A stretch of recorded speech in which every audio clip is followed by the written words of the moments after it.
Lite Ace is back as a light commercial vehicle that Toyota is touting as a reliable business partner for Filipino business owners and entrepreneurs.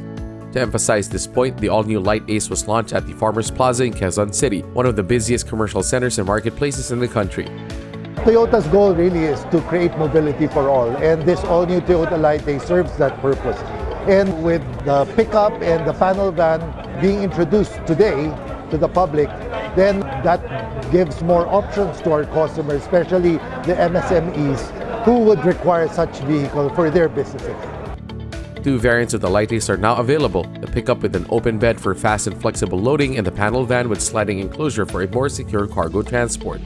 Today we are actually showcasing a lot of variants. However, what will be available in our dealership would be the pickup and the panel van for now. And in the next few months, we will be introducing the others, like the utility van and the aluminum van. Powered by a 1.5-liter gasoline engine with 5-speed manual transmission, the pickup Lite Ace retails at 570,000 pesos, the panel van Lite Ace at 655,000 pesos. Making it more affordable, Toyota Financial Services Philippines is offering unique financing packages for the Lite Ace that allow customers to acquire units under a weekly payment scheme at rates that go as low as 2,903 per week for pickup variant.